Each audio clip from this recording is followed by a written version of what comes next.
साथियों नमस्कार। मैं शरद मुद्गल।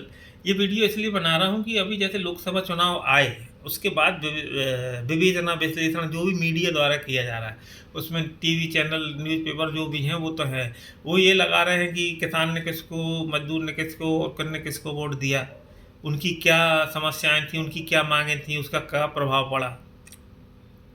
परंतु एक बहुत बड़ा वर्ग है शासकीय कर्मचारी, चाहे वो केंद्र हो चाहे राज्य हो, और उसके रिटायरमेंट वाले भी, सबका उनका भी बहुत बड़ा इस पर प्रभाव पड़ा। उस पर कोई चर्चा नहीं कर रहा,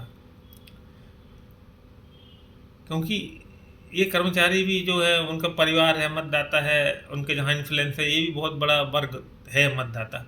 तो जब वो बात चलती है तो सबसे पहले मैं उदाहरण देना चाहता हूँ। नवंबर 2023 में जो मध्य प्रदेश विधानसभा में चुनाव हुए, उसमें जबलपुर जिले की 8 विधानसभा सीटों में मैंने ऐसे सरसरी नज़र डाली थी। उसमें ये पाया था कि जो पोस्टल बैलेट हैं, अगर सत्तारूढ़ पार्टी जो मध्य प्रदेश में है और केंद्र में भी वही है, तो उसको 500 मत मिले हैं। तो जो विपक्षी पार्टी प्रदेश में प्रमुख विपक्षी पार्टी है, उसको 1000 मत मिले।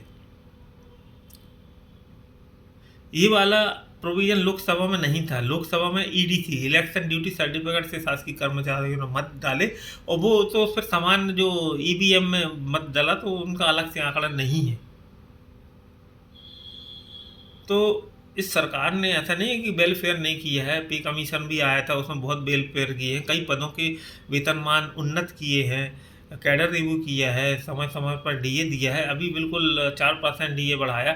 उससे अपने आप कर्मचारियों की वेतन बढ़ी, और जो उनके जो दूसरे भत्ते थे, वेतन भत्ते, मकान किराया है, ट्यूशन फीस है, इनमें स्वतः बढ़ोतरी हो गई। तो ये बहुत अच्छा कदम था। लेकिन एक मुद्दा जो है एनपीएस का है।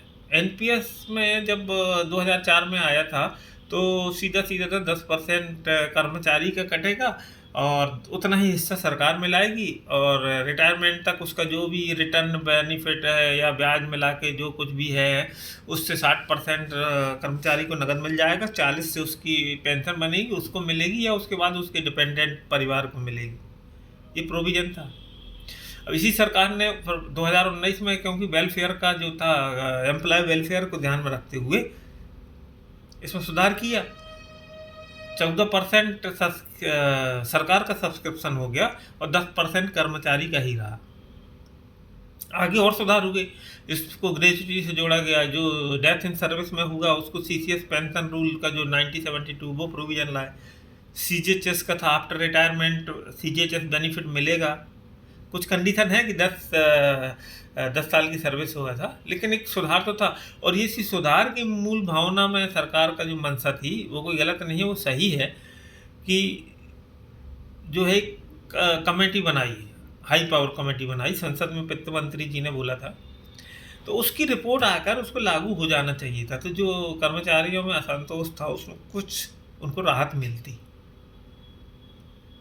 इसी प्रकार एक रिटायरमेंट वाले जो है पेंशनर, उनके लिए एक 7वें वेतन आयोग में एक सिफारिश थी कि 65, 70, 75 साल की सर्विस में क्रमशः 5-5% मूल पेंशन में वृद्धि की जाए। इसको पार्लियामेंट्री स्टैंडिंग कमेटी ने अपनी 110वीं रिपोर्ट में अनुशंसित किया है कि इस पर एक्शन लिया जाए।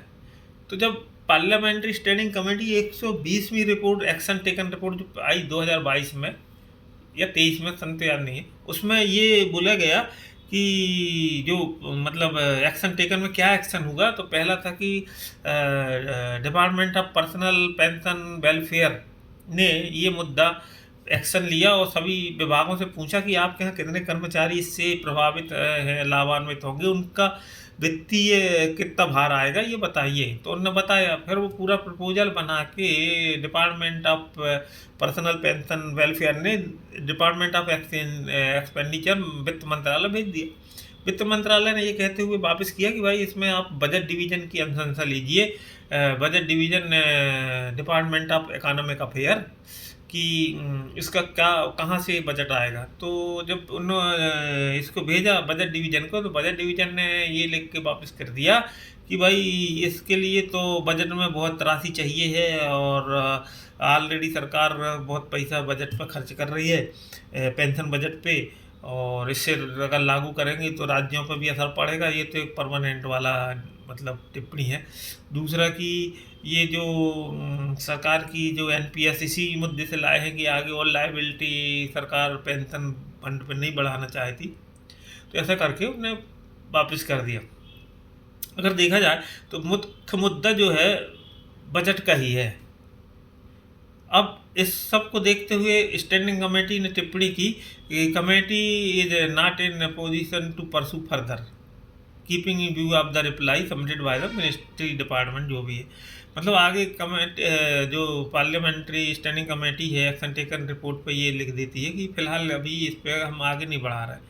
इसका मतलब उसने रिजेक्ट नहीं किया है। और ये जो मुद्दा है इसमें थोड़ा मतलब वजन तो है। एक तो पे कमीशन लाया ये बात, दूसरी स्टैंडिंग कमेटी भी सहमत है इस पे। तो इस पे सरकार को थोड़ा विचार करके देखना चाहिए, वेलफेयर करना चाहिए था कि कर्मचारी का जो भी हो, जब भी जैसी स्थिति हो, कहीं ना कहीं से सबका बचत लाते हैं आप, इनका भी लाइए। अच्छा, एक पे कमीशन की भी घोषणा हो सकती थी। अभी 2 साल तो बचे ही हैं पे कमीशन को।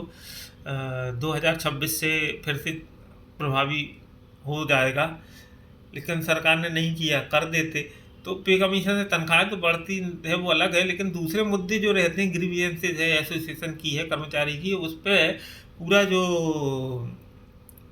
पे कमीशन है वो उस पर अध्ययन करता है, फिर अपनी अनुशंसा देता है। तो जैसे हर पे कमीशन में कुछ ना कुछ बातें हुई। अभी पिछले पे कमीशन में उन्होंने कई पदों के उन्नत वेतनमान दिए, सरकार ने माने दिया और तनख्वाहें बढ़ा के दी, सुधार हुआ। अब उसमें कुछ पहले वाले वेतन कमीशन में भी हुई है कि डीए जो मिलता था, जो ट्रांसफर ग्रांट मिलती थी बहुत कम मिलती थी, आगे बढ़ के मिली, पास का पैसा नहीं लग रहा। अभी एक कर्मचारी की बहुत मतलब खास मांग रहती, पूरी नौकरी उसकी मकान बनाने में ही निकल जाती। भाई शुरुआत आए 2-4 साल के बाद फिर वो सोचने लगता कि एक मकान बन जाता। तो वो मान लो 30,000 50,000 60,000 की नौकरी तनख्वाह आई। अब वो उसमें 2 बेडरूम में किचन, औसत एवरेज 30 लाख का मकान लिया, उसकी किस्त बन गई 30,000 महीने, 25,000 महीने, और उसकी आधी तनख्वाह तो ऐसे ही चली गई। वो पूरे जो है हैंड टू माउथ हो जाता है कम से कम 5-7 साल के लिए। जब डीए बढ़ते बढ़ते थोड़ा सुधार होता है तब फिर वो रिलैक्स पोजीशन में आता है। तो इस प्रकार सरकार को जैसे दूसरे वर्गों को 2.5 लाख की छूट दे रही, कर्मचारी को भी कुछ दे सकती है। भाई सब कर्मचारी 20% है जो हायर वेतनमान पे है, 80% तो नॉर्मल में है, और उसमें तो शुरू के 40% तो बहुत ज़्यादा मतलब कम वेतनमान पे है। तो इनको भी सहूलियत देना चाहिए, चाहे कुछ ग्रांट दे दें 5 लाख 2 लाख कुछ तो भी, या इंटरेस्ट फ्री लोन दे दें। इस तरह से वेलफेयर कर सकती है। और जो ये बहुत बड़ा वर्ग है, सरकार इसकी ओर भी ध्यान देगी, ऐसा मेरा मतलब सबमिशन था कि सरकार को ध्यान देना चाहिए। ये वर्ग भी बहुत है, वेलफेयर की आस में है। इसमें भी बहुत मतलब वेतन कम वाले भी हैं, 20-30% उच्च वेतनमान पे होंगे, तो सुधार तो चाहिए। तो साथियों, ये वीडियो आपको अच्छा लगा शेयर लाइक सब्सक्राइब ज़रूर करें। धन्यवाद।